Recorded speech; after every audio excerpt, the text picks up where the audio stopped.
Olá, seja muito bem-vindo ao Edifique, o podcast da Igreja Batista Pedra Viva. Eu sou a Adriana Polizel. Seja muito bem-vindo. A gente está muito feliz hoje porque temos a presença do pastor Zezé. O pastor Zezé, gente, ele ficou preso por 7 anos por conta de envolvimento de drogas. Porém, o Senhor os resgatou. E hoje ele é uma bênção, ele tem um trabalho também com pessoas nessa situação.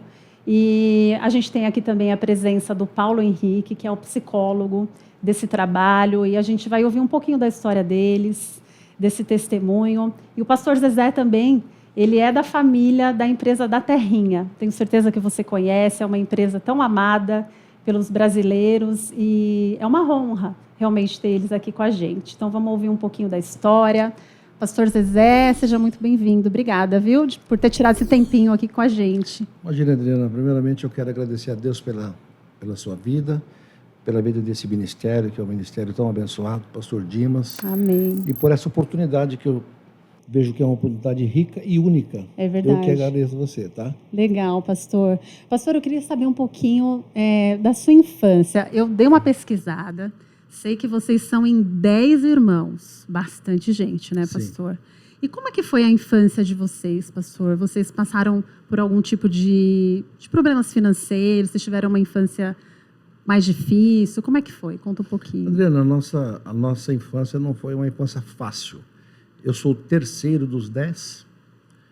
E como terceiro, hoje eu estou beirando aí os 58 anos, 59 anos, né? É jovem, né, pastor? Jovem. Tem muito ainda lá, né? Sim. Para falar necessariamente de mim, eu tive meningite por 2 vezes. Quando criança? Quando criança. Meningite meningocócica, aos 7 anos tive e aos 11 repetiu. Nossa. Caí de ponta cabeça aos 14 anos num tambor de 200 litros de água, Meu sem ninguém Deus. por perto. Como assim, Então Deus pastor? me deu muita graça. Nossa. Aos 18 anos fui preso pela primeira vez por envolvimento de drogas. Uhum. E aos 21 anos voltei de novo por envolvimento de droga, onde eu fiquei 7 anos e 1 mês de Meu de Deus, prisão. pastor. Mas como é que foi? Vocês foram criados num lar cristão ou não? Meu pai sempre pastor. Pastor? Sempre pastor. No início, quando eu nasci, ele era muito beato. Ele era da Igreja Católica. Depois ele se converteu. Aos 3 anos de idade, aproximadamente, meu pai ele caiu de cabeça na igreja Assembleia de Deus. Tá. E então eu fui criado praticamente no berço evangélico. Vocês iam à igreja? Todos nós. Ouvia-se de Jesus ali dentro de casa? Seus pais oravam com vocês? Leiam a Bíblia? Todos nós. Sempre muito bem criado pelo meu pai, pela minha mãe, hoje finada. Uhum. Não é? Mas, infelizmente, os caminhos que eu, infelizmente, tomei não foram os caminhos bacanas. Os meus irmãos foram e eu acabei ficando para trás. É mesmo? O senhor foi o único, então, que teve essa história? Ovelha negra mesmo? negra da família. Mas conta melhor aí, pastor. Vamos entrar mais em detalhes aí. Bom, como ovelha negra da família, dei muito trabalho ao meu pai e minha mãe. Mas... Com quantos anos o senhor... com 16 anos eu comecei 16 anos, naquela época da adolescência. Mas foi o quê? Foi amizades? Amizade, eu estou falando de meados de 83, 84, né? Tá. E as amizades, infelizmente, me levou ao submundo das drogas. Drogas? Drogas. Primeira vez fiquei preso por 30 dias e a segunda vez por 7 anos e 1 mês. 7 anos. Vamos lembrar que, infelizmente, os 30 dias que eu fiquei preso não adiantou de absolutamente nada, né? Porque 30 dias eu aprendi mais como é que se usava droga, de que forma fazia. Mas aí nesses 30 dias o senhor tinha quantos anos?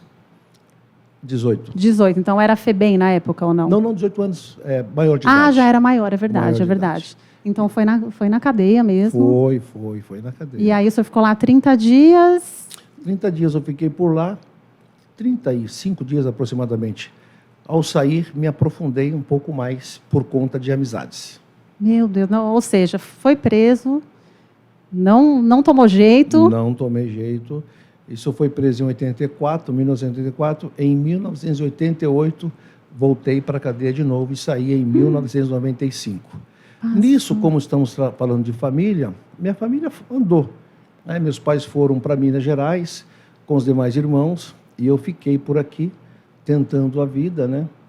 E foi um momento em que nasceu a empresa da Terrinha Alimentos, que nasceu... Meu irmão, ele, como vendedor, ele trouxe a empresa em meados de 2009, 2010, e a partir dali eles foram e eu continuei. Mas nesse momento em que meu irmão andou com a empresa da Terrinha Alimentos, eu andei com a comunidade terapêutica Recanto da Bênção. Tá. Porque ao sair da cadeia em 1995, eu conheci o Recanto da Bênção. E ao conhecer o Recanto da Bênção, eu encontrei o meu mundo nesse ciclo espiritual e passei a ajudar outras pessoas para que eles não tivessem o mesmo final que eu tive. Tá, mas aí antes da gente entrar aqui mais em detalhes do Recanto da Bênção, lá na prisão, o senhor se tornou pastor ali. Como é que foi isso? O senhor teve um reencontro com Jesus, então, ali dentro da prisão? Olha, é fundamental a oração. A Bíblia diz assim que tudo posso naquele que me fortalece. A oração do justo pode muito em seus efeitos. A minha mãe orou muito por mim. O meu pai orou muito por mim. Veja que eu fui preso em 88, 89, 90, 91. Eu fiquei todo esse tempo dentro da cadeia, usando droga e traficando dentro da própria cadeia. Não acredito, pastor. Todo esse período. Meu Deus. E a minha mãe orando, sempre buscando a Deus, sempre numa campanha, pedindo oração para os irmãos, de forma que de 1991 para 1992, eu percebi que eu não tinha como continuar naquela vida.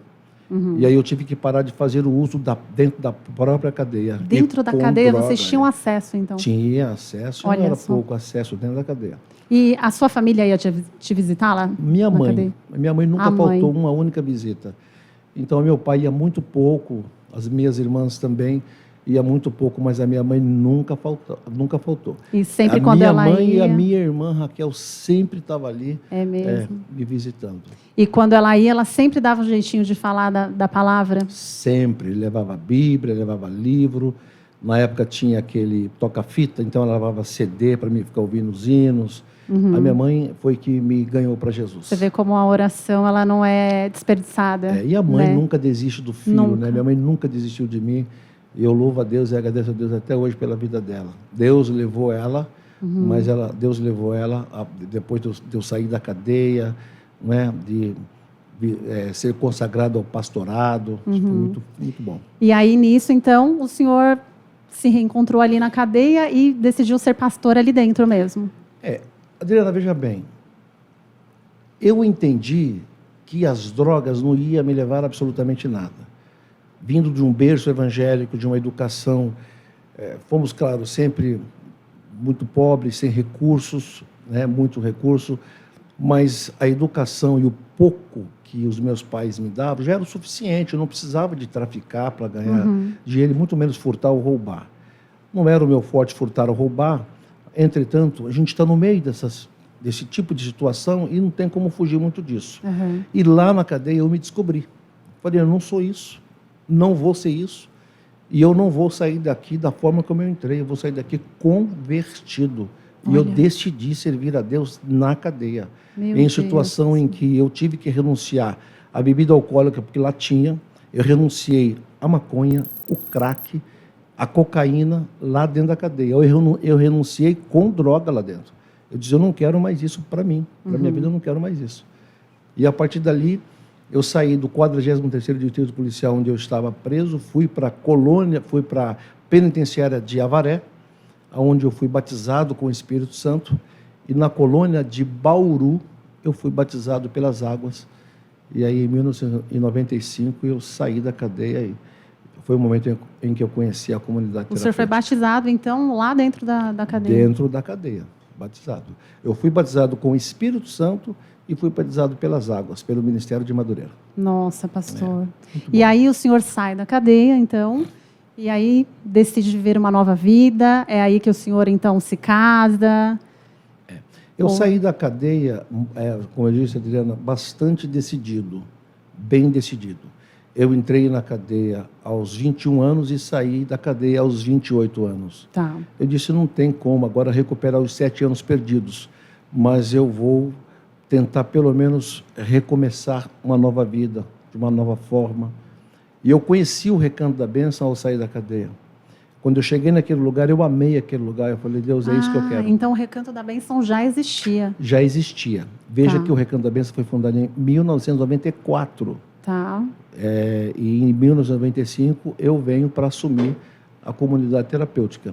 Tá. Então eu comecei a olhar a forma como aquelas pessoas chegavam naquele lugar e eu disse, eu posso contribuir para isso. Então, em 96, eu assumi parte da comunidade terapêutica e em 1997 eu assumi tudo, como pastor da igreja e como técnico em dependência química. Tá. Eu fui estudar, fui entender qual é a doença que eu tinha, o problema que eu tinha, para que eu pudesse ajudar as pessoas de uma forma mais potente. Né? O senhor foi, então, se conhecer melhor, é Sim, isso? E como foi. que é esse processo de autoconhecimento? É uma pergunta bastante interessante que você me fez, porque o conhecer eu penso que as pessoas, para se conhecer, elas precisam se conhecer a partir dos pilares, onde eu falo no meu primeiro livro, né? Que é o pilar pessoal, em seguida vem o pilar espiritual, depois vem o pilar familiar e depois vem o pilar social. O conhecimento começa a partir do pilar pessoal. Você precisa saber quem é você, quais são as suas metas, não é? E quais são os métodos pela qual você precisa chegar à sua meta. Como aí precisa fazer a medição, como é que você está chegando, cobra de quem para você alcançar a sua meta. A partir daí eu comecei a fazer. O que eu queria para mim como meta era uma comunidade terapêutica, escrever um livro e ajudar as pessoas. E tudo isso, pastor, o senhor contou com a ajuda de quem? O senhor passou por um processo de terapia? Como que foi isso? Quem que ajudou o senhor? Quem que caminhou ali junto? Dentro da comunidade terapêutica, com relação aos conhecimentos, eu fui fazer alguns cursos, né? Então, tenho alguns cursos como terapeuta, para eu poder ter um conhecimento melhor, para poder ajudar as pessoas. Mas tudo isso partiu mesmo de mim. Eu não tive praticamente ajuda de ninguém. É mesmo? É eu que quis, eu que procurei, eu fui atrás. Foi o senhor e Deus? Eu e Deus. Eu tive que correr atrás disso para poder Que coisa. ser o que eu sou hoje. Sou simples, mas com muita vontade de ajudar aquelas pessoas que precisam e necessitam. Sim, pela experiência toda né, que o senhor passou. O senhor sente, então, que hoje esse é o seu chamado? Isso é uma chamada, não tenho dúvida disso. Seu coração queima por isso. Queima e não queima pouco. Veja que eu tenho grandes oportunidades para ser até uma peça extremamente importante na empresa da Terra em Alimentos. Sim. Mas eu renuncio isso, eu abro mão disso, porque eu preciso fazer o que Deus colocou para mim fazer. Que coisa, são muitas pessoas que precisam, que dependem de um trabalho sério, não é? Com muita graça, com muita resiliência, para que eles possam alcançar aquilo que eu não consegui alcançar no passado. Sim. Eu acredito que não deve ser fácil, né? Não é um trabalho fácil. Inclusive, a gente está aqui com o Paulo Henrique, que é o psicólogo, né? Que atua diretamente ali no Recanto da Bênção. E aí, Paulo, eu queria que você falasse um pouquinho como que é o perfil dessas pessoas que chegam até o Recanto da Bênção e como que eles chegam, né? Como que eles acessam ali e a forma como eles chegam mesmo, assim, o coração, né? Acredito que dilacerados, né? Adriana, primeiramente eu quero agradecer por essa grande oportunidade, né? Agradecer a todos que estão ouvindo, né? Esse podcast. Quando você começou a falar, eu já comecei a ter uns insights de como que eles vêm. Eles vêm, o que me chama muita atenção, que é lógico, a gente vê que o pilar pessoal deles está destruído, a figura deles, quem sou eu, né? Eles estão à margem, muitas deles apontado com vários predicados que as pessoas dão para eles. Então, são pessoas que precisam ser acolhidas. Mas o que mais bate mesmo, que eu costumo dizer assim, que mexe mesmo, é a família. Porque a família que leva, eu presenciei já muitas mães chorando ao levar. Nossa. Muitas mães chorando, né? É mais a mãe ali, está sempre chorando. É forte isso. São uma mescla de sentimentos muito grande. Eu costumo dizer assim, quando eles chegam, muitos deles, a primeira coisa que a gente pergunta é se eles querem o tratamento. Até porque a entrada na comunidade terapêutica Recanto da Bênção não é compulsória. A pessoa, tanto que não tem muro lá. É mesmo, não, olha. não é cercado, não tem muro. Se eles quiserem sair ali no meio do tratamento, eles saem. Sim, Tá. eles saem. Né? Então, eu costumo dizer para eles o seguinte, que eu sempre, quando estou conversando com eles, que a maior prisão não é uma cadeia. A maior prisão é a sua própria mente. Né? Então, não adianta, eu costumo sempre usar uma adagem popular, eu falo assim, onde o ferro vai, a ferrugem vai atrás. Então, para onde a pessoa vai, se não houver uma transformação no comportamento, que a gente sempre costuma dizer o seguinte, a droga é o menor dos seus problemas. A droga, como o pastor Zezé fala, é a cereja do bolo. Né? O que molda a pessoa a ir para as drogas é o comportamento. Porque não ouviu o conselho do pai, que é um dos nossos tópicos da bússola moral, que é obediência e submissão. Nossa. E aí vocês normalmente trabalham lá com eles esses 4 pilares, né, pastor, que o senhor sempre fala, assim, explica um pouquinho melhor cada um, assim, do que é trabalhado. Até o Paulo também pode ficar à vontade para falar também. Paula, Adriana, veja bem, eu demorei um pouco para poder entender tudo isso, porque a época que eu acessei a comunidade terapêutica, que eu decidi cuidar de acolhidos, a comunidade terapêutica era um negócio muito novo, sobretudo que estava chegando em São Paulo, né? Então eu precisei estudar bastante. E a melhor forma que eu encontrei para estudar foi a minha história. Eu comecei a pensar onde é que eu me perdi. Olha. Uma vez que eu vim do berço evangélico, meus Sim. pais ainda pobres, não é, com relação a recursos, mas aí eu sempre tive uma boa educação. Pais presentes, né? Sim, aí eu falei, meu Deus, aonde foi que eu me perdi? Eu me perdi nos pilares. Aí eu comecei a entender quais eram os pilares. Aí eu comecei a escrever sobre isso. Nossa. Então eu escrevi sobre o pilar pessoal, onde tudo começa. Então eu preciso me descobrir quem era eu, o que eu preciso fazer para me fazer a reconstrução desses pilares. Vale a pena lembrar que eu ouvi um adágio popular dito pelo próprio meu irmão Josias, e ele disse o seguinte, ele deve ter ouvido de algum lugar, mas a frase é essa assim, olha, eu posso ter dúvida do que eu quero, mas do que eu não quero, eu preciso ter certeza.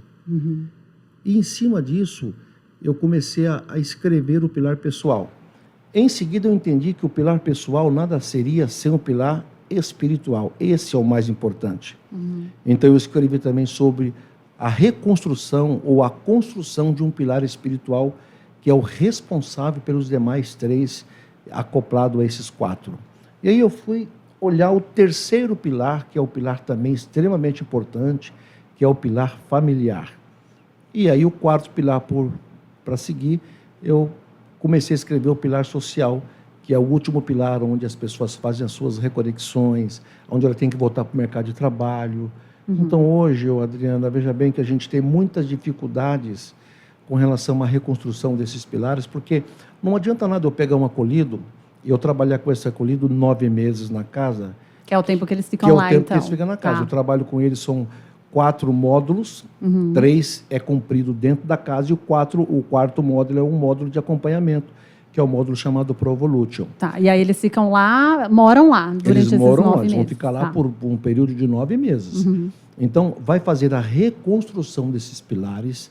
Veja que eu não vou reconstruir primeiro o pilar pessoal, depois o pilar espiritual, depois o pilar familiar e depois social. Não. Os 4 pilares, eles são reconstruídos homogeneamente, simultaneamente. Entendi. Cada dia, um pouquinho, nós vamos ensinando. Para a reconstrução desses pilares, nós vamos usar, na verdade, como eu disse, eu trato isso como os ingredientes. Então, são 17 ingredientes. Eu não preciso citar todos aqui, mas eu vou citar pelo menos os principais, tá? Eu vou trabalhar obediência e submissão, prática espiritual, comportamento espiritual, comportamento moral, ansiedade negativa, relacionamento interpessoal, convívio entre o meio. São 17. Então, esse eu uso como um ingrediente para trabalhar esses 4 pilares. Depois, nós vamos dividir esse trabalho em 4 pedaços. Os 3 primeiros meses é o chamado mês aquele primeiro mês de adaptação. Esse é o mês da adaptação. Primeiro módulo, modo adaptação. O segundo módulo é o módulo da interatividade. É o momento em que eu preciso descobrir quem é ele, de onde ele veio, quais são as suas raízes, o forte dele em relação ao trabalho, qual a profissão que ele tem, a gente vai trabalhar essa parte. No terceiro módulo, que é o módulo da aplicação, como eu já descobri o que ele faz, ou ele é pedreiro, ou ele é eletricista, ou ele é ajudante, como eu já descobri, então eu preciso começar a trabalhar esse cidadão para reinseri-lo à sociedade de uma forma bem educada, de uma forma bem tranquila. Então é o chamado módulo de aplicação, que é o terceiro módulo. Uma vez que nós trabalhamos ele, e aí nós vamos trabalhar agora o quarto módulo, que é o módulo Provolution. É engraçado e é bom também dizer que neste período, quando há oportunidade, quando a gente percebe que não tem nenhum risco de perder a essência do tratamento, ele é inserido numa das empresas parceiras. E uma das empresas parceiras que eu julgo ser a mais importante é a empresa da Terrinha Alimentos. Tá. É aí que entra, então, a da Terrinha. É aí onde entra a empresa da Terrinha Alimentos, que dá a oportunidade para eles fazerem a terapia lá. Quais são, na verdade, assim, o trabalho deles no dia a dia na empresa da Terrinha? Então, eles vão ali ficar varrendo o pátio, eles podem até ajudar, em algum momento, descarregar alguma carreta. Eles vão fazer algum serviço que seja um serviço leve e sem risco, acompanhado por um monitor e acompanhado pelo psicólogo, que vai fazer uma análise primeiro se ele tem ou não condição de fazer esse serviço. E a outra empresa parceira é o supermercado Remberg, que também são parceiros que conhecem a gente, conhecem a nossa família e admiram o nosso trabalho. Olha só. Então, nós vamos trabalhar os 3 primeiros módulos e o último módulo, que é o módulo social, que esse é um módulo extremamente importante, que vai fazer a volta dele, vai inserir ele novamente ao mercado de trabalho. Porque esse cidadão, ao sair da comunidade terapêutica, ele precisa trabalhar, ele precisa pagar as contas dele, ele precisa resolver a questão da família, ele precisa resolver a situação financeira dele. Sim. Então, durante esse período de 9 meses a 1 ano, para inseri-lo novamente ao mercado de trabalho, nós vamos olhar todas as questões documentais, qual documento que falta, se é um RG, se é um CPF, se é uma reservista, nós vamos fazer toda essa parte. Tá. Então, como é uma parceria, no momento final, eu vou levar esse cidadão dentro do RH da empresa. E aí a empresa vai fazer esse registro e, a partir dali, ele vai seguir a vida dele. E o quarto módulo, nós vamos acompanhá-lo ao período de 2 anos. Tá. Mas ele vai ter liberdade, tá? Depois de 2 anos, ele tem total liberdade. Tá. Mas é uma liberdade policiada, tá? Se eu entendi, então, ele passa ali pela da Terrinha, mas não necessariamente eles ficam ali. Não. Eles vão para outras empresas, como esse supermercado parceiro. Isso, e eles também têm a liberdade, então, depois de 2 anos, é isso? Depois de 1 ano dentro da casa de recuperação, aprendendo como que se faz. E aí nós vamos entender se ele tem condição realmente de ser consolidado, dele ser registrado, porque às vezes ele não tem. O último caso nosso agora, por exemplo, o rapaz tem 36 anos e ele nunca tinha trabalhado registrado.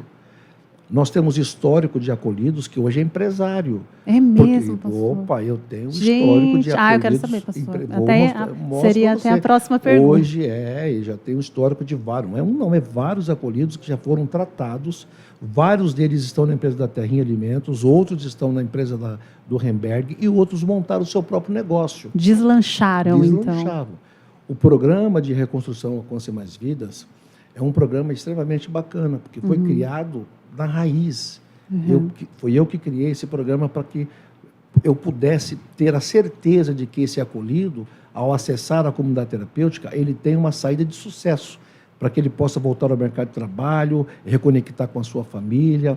São muitos acolhidos que, quando voltam, eles são novamente reconectados à sua família. É mesmo. Ele precisa voltar a ser cidadão da sociedade, ele precisa voltar a ser filho para o seu pai, para a sua mãe, ele precisa voltar a ser avô para o seu neto ou neto, para o seu avô, precisa voltar a ser esposo, ele precisa voltar a ser pai e ter todas esse tipo de responsabilidade que cerca esses atributos que ele deve ter e precisa ter. E qual que é o perfil, Paulo, normalmente dessas pessoas? Maioria homens, é isso? Sim, a nossa comunidade terapêutica é para homens. Ah, é exclusiva para homens. Isso, então, é para homens que atende de 18 até 59 anos de idade. E normalmente o que chega mais, qual a faixa etária aí?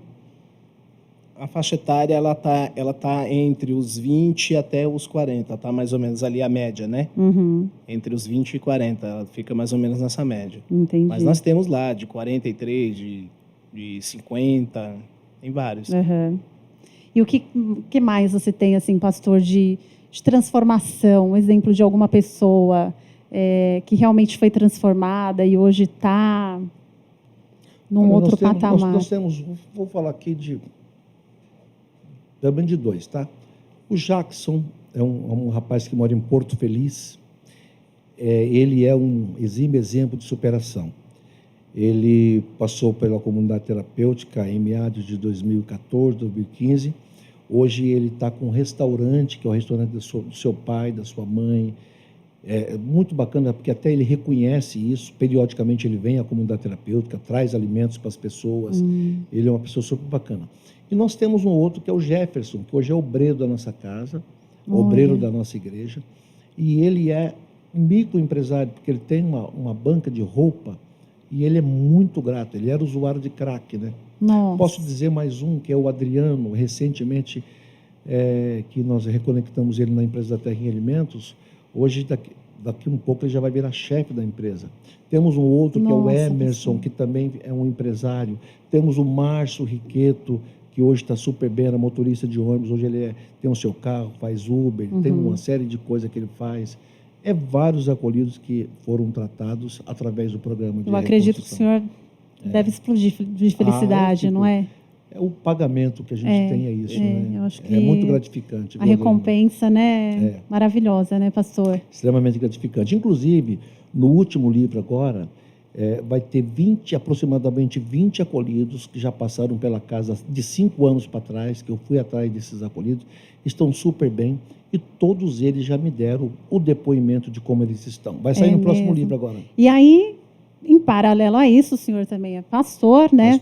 Pastor da igreja... Assembleia de Deus hoje de Interlagos. Tá, o senhor juntamente com a sua esposa. Eu e minha esposa. Minha esposa, a pastora Kelly, uma super mulher, que me dá apoio em todos os sentidos, me ajuda em tudo. Que bacana, pastor. A Kelly é interessante porque ela é mãe sem gerar e é avó sem gerar.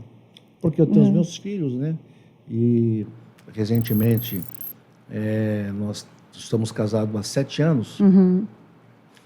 Quando eu conheci, tivemos uma situação um pouco difícil no casamento passado e ela acabou vindo para agregar valores aí ao trabalho, e ela me ajuda muito, ajuda demais. Kelly Cristina é sensacional. E aí, pastor, está à frente do Recanto da Bênção e ainda escritor de livros. Escrevi aqui o livro, né? Esse é o primeiro livro do senhor? Esse é o livro A Reconstrução. Empresta aqui, pastor, deixou... Gui, consegue dar um zoom aqui? Então, A Reconstrução. Aqui nesse livro... O que o senhor fala? Não precisa falar tudo, porque a gente não vai... No livro, eu vou dar mais ou menos uma linha de como funciona o Recanto da Bênção. Como eu percebi que é um livro bacana e que realmente deu certo, porque até então era uma apostila, então eu fiz esse livro. Agora, para o próximo livro, que é A Reconstrução, vamos falar dos 4 pilares, eu coloquei uma linguagem mais técnica. Uma linguagem que vai abranger não apenas acolhidos, mas vai abranger toda a área da sociedade que tem essa dificuldade, que precisa realmente de um acolhimento, que precisa ter um direcionamento na sua vida nos 4 pilares. E aí, para ter acesso a esse livro, pastor, como é que faz? É fácil, é só me acessar. E como que acessa o senhor? Pastor Zezé. No Instagram? Pastor... no Instagram é Pastor Zezé. Pastor.zezé, não é isso? Pastor.zezé. Tá. No Instagram. E no e-mail é pastorzezé1966@hotmail.com. Tá bom. Então, quem quiser ter acesso ao livro, manda um e-mail para o senhor. Manda um e-mail, a gente procura. Maravilha. Entrega na porta. Bacana. E aí, pastor, para quem está assistindo a gente aqui, de repente está passando por alguma questão, né, com um filho ou um familiar, que está com essa situação de ter um dependente químico aí. O que o senhor diria para essa pessoa? Há esperança? A esperança. Eu vou repetir mais uma vez a frase que eu julgo ser extremamente importante. Nós podemos ter dúvida daquilo que nós queremos, mas daquilo que nós não queremos, isso nós precisamos ter a certeza. Também vale a pena eu falar uma ferramenta que está no livro, 3M mais C. Meta, método, medição e cobrança. Meta, onde eu quero chegar. Medição, como fazer para chegar. Medição, meta, aonde eu quero chegar. Método, como fazer para chegar. Medição, como eu estou chegando. Cobrança, cobrar de quem? Só quem pode conhecer a pessoa é ela mesma. Não dá para continuar no submundo das drogas, né, Adriana? Sim. Precisa querer ter uma nova vida, querer ter um novo rumo. A mensagem que eu quero dizer para essas pessoas é essa.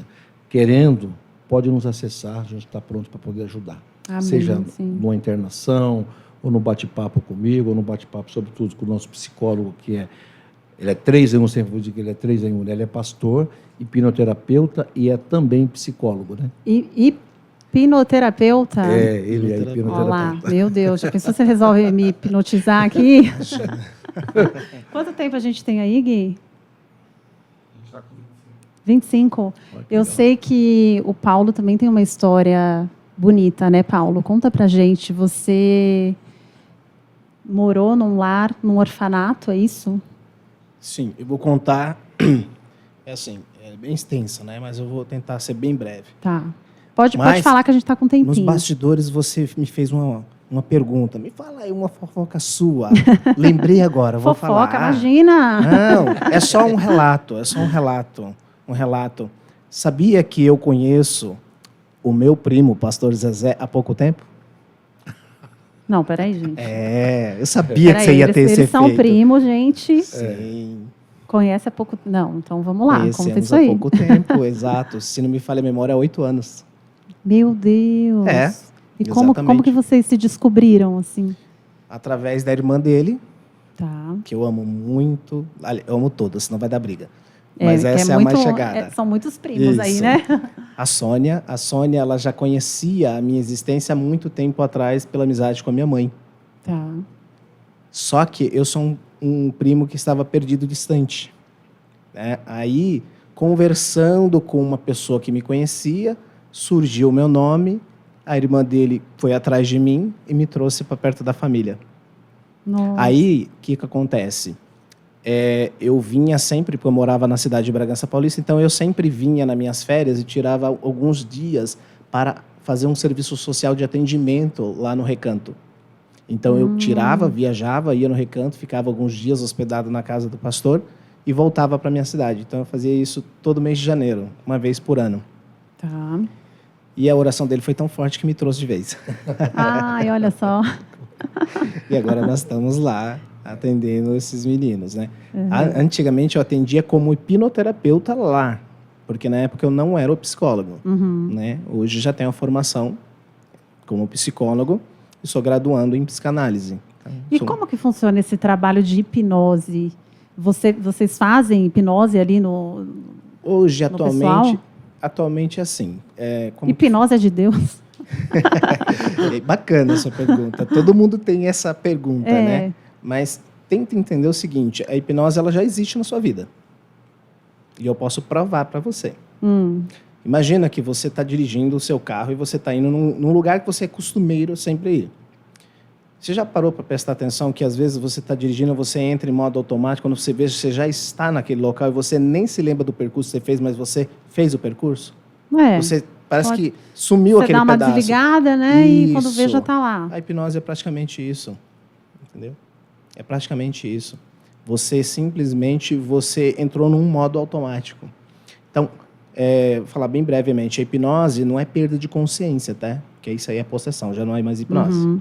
Na verdade, misericórdia. Na verdade, a hipnose, que a gente chama de transe, né? Transe hipnótico, Tá. o próprio nome já diz, é a transição entre o estado de vigília, que é o acordado, e o dormindo. Eu costumo usar o exemplo quando você está dormindo e coloca o despertador mais 10 minutos, sabe, soneca? 10 minutos. Então, você não está totalmente dormindo nem totalmente acordado. Você está em transe. O sintoma é esse. Então, você está ouvindo o que está sendo dito, você tem toda aquela interação. Tanto que eu posso te perguntar e você pode falar comigo. A gente interage. É assim que funciona. E eu não uso em todos, não. Né? Quando eu vejo que há necessidade. E por que existe? Por que é importante a hipnose? No que ela contribui? Eu uso para fins terapêuticos, né? Porque que acontece? A minha ferramenta de trabalho, tanto como psicólogo de abordagem psicanalítica, como um hipnoterapeuta, é trabalhar o inconsciente ou subconsciente da pessoa. Então, é ali onde fica os seus traumas. Fica ali. Então, você tem no meio da sua história, teve um trauma. Então, o que acontece? Aquele trauma, ele acaba regendo o modo como você vê o mundo, a sua vivência. Sim. Uma pessoa que ela foi mordida várias vezes por cachorro, ela vai entender que todos os cachorros vão querer morder ela. Porque a configuração do seu trauma fez ela ter essa ideia. Então, o que a gente faz? A gente dá um novo significado, a gente ressignifica aquele trauma. Não é uma amnésia. Como eu tive recentemente um atendimento lá. Não é amnésia, a pessoa ela tem um trauma, nós aplicamos uma técnica, ela lembra do trauma, mas a ideia é quebrar a força do trauma. Então a pessoa lembra, mas não sente mais a angústia que aquele trauma traz. Interessante. Hein? Isso falando dentro da hipnoterapia. Dentro da abordagem da psicologia, a gente faz praticamente a mesma coisa. Só que o processo já é mais assim, eu espero aparecer, nós vamos conversando, eu crio o holding. Holding é aquele ambiente acolhedor. Tá, entendi. É interessante quando o acolhido entra, quando eu não consigo acessar esse acolhido, que geralmente é eu que acesso ele, tá? Todos os dias pela manhã, entre 5h50 e 5h55, eu chego na casa. Nossa, então, pastor, você chega cedo lá, né? Todos os dias. Eu posso todos os dias eu chegando. Nossa. Então, quando eu chego, então eu já faço o trabalho com eles, porque o trabalho começa às 5h para 6 e termina 5h para 7. Então eu preciso fazer, eu tenho esse período para cuidar 5h para 7 da manhã, tá? E depois eles vão para as terapias, né? Eu fico por ali, vou fazer o meu trabalho também, mas eu fico por ali olhando eles.